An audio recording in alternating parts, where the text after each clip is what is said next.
आज हम 2024 को अमेज़ॉन प्राइम वीडियो में रिलीज एक horror crime drama web series को एक्सप्लेन करेंगे। इस वेब सीरीज का नाम है इंस्पेक्टर ऋषि और इस वीडियो में हम इसके एपिसोड 1 जिसका नाम द हंट्रेस है उसको एक्सप्लेन करेंगे।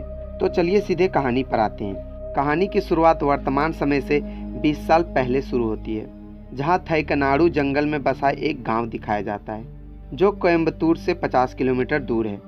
उस गांव के सभी लोग एक त्योहार की तैयारी कर रहे होते हैं और जब रात होती है तो सभी गांव के लोग नाचते हुए अपनी कुल देवी रांची के मंदिर की ओर जाने लगते हैं। मंदिर में पहुंचने के बाद वे सभी रांची देवी की पूजा करते हैं और उस मंदिर की गुफा को एक बड़े चट्टान से बंद कर देते हैं, जिसके बाद मुख्य पुजारिन एक गड्ढे में रखे हुए लकड़ियों को जला देती है और उस आग में कूद जाती है, जिसके पीछे गाँव के सभी लोग उस आग में कूद जाते हैं। जिसके बाद हमें एक पेड़ दिखाया जाता है जिसके खोल से एक अजीब सी लड़की बाहर निकलती है जिसके सिर पर सींग होते हैं। फिर कहानी वर्तमान समय पर शिफ्ट होती है, जहां थैकनाडु जंगल के 3 फॉरेस्ट ऑफिसर और एक डॉक्टर एक जख्मी हाथी का इलाज करते हैं जिसके पैर में टूटे हुए शीशे के टुकड़े घुसे हुए थे।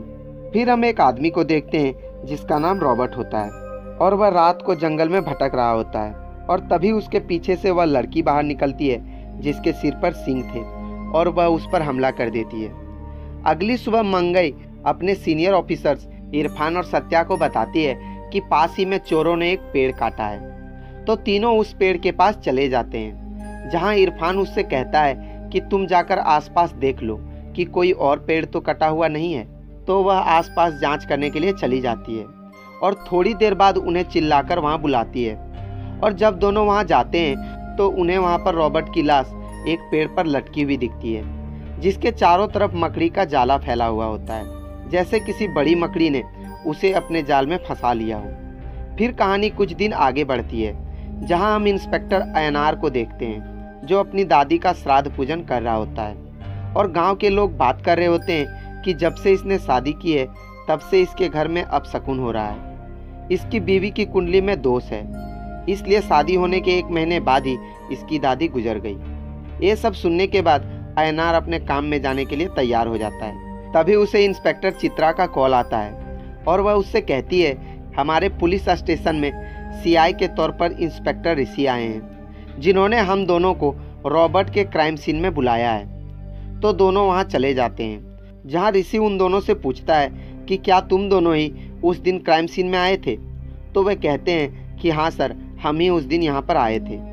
जिसके बाद ऋषि उन दोनों से पूछता है कि क्राइम सीन में आने के बाद तुमने क्या देखा था। तो अयनार उसे बताता है कि जब हम यहाँ पहुँचे तब तक फॉरेंसिक टीम यहाँ आ चुकी थी।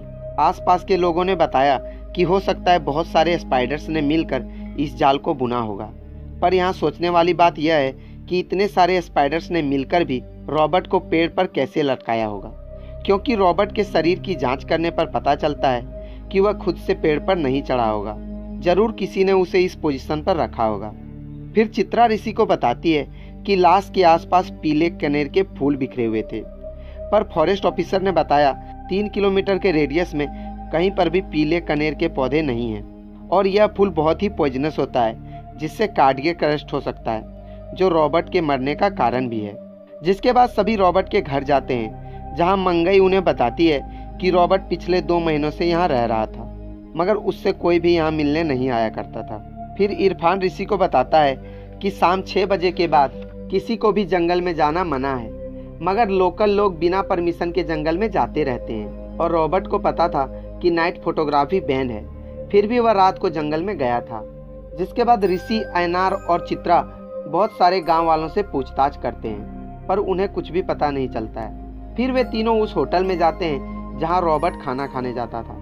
तो होटल का मालिक उसे बताता है कि रॉबर्ट यहां रोजाना खाना खाने आता था, मगर जिस दिन वह मरा था उस दिन वह नहीं आया था और उस दिन हमारा एक वेटर भी जल्दी घर चला गया था। एक वेटर जिसका नाम अब्दुल होता है, यह सब सुनकर बहुत ही घबरा रहा था, जिसे घबराते हुए ऋषि देख लेता है। तो ऋषि अयनार को उसे पकड़ने के लिए कहता है, पर वह भागने लगता है, मगर अयनार उसे आखिरकार पकड़ लेता है और उसे पुलिस स्टेशन ले जाता है, जहां वह सभी को बताता है कि मैं और रॉबर्ट उस रात को साथ में जंगल गए थे।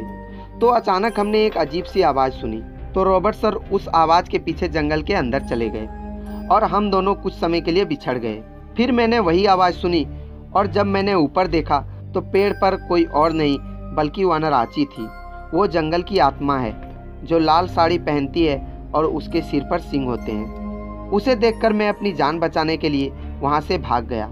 मुझे लगा कि रॉबर्ट सर भी भाग गए होंगे, पर वह मारे गए। जिसके बाद हमें 2 लेडी फॉरेस्ट ऑफिसर्स को दिखाया जाता है जो वॉच टावर से अपनी ड्यूटी पूरी करके वापस अपने घर आ रहे होते हैं। तो सेल्वी का पैर एक एनिमल ट्रैप में फंस जाता है जिसे कैथी निकालने की कोशिश करती है, मगर वह नाकाम हो जाती है। तो कैथी कंट्रोल रूम से कांटेक्ट करने के लिए थोड़ी दूर चली जाती है, पर तभी सेल्वी पर वनराची हमला करने के लिए उसकी तरफ बढ़ने लगती है। तो कैथी सेल्वी की तरफ भागने लगती है, पर एक गड्ढे में गिर जाती है और यह एपिसोड यहीं पर ख़त्म हो जाता है। अगर वीडियो पसंद आई हो तो वीडियो को लाइक करें और इसके आगे के एपिसोड्स देखने के लिए चैनल को सब्सक्राइब करें।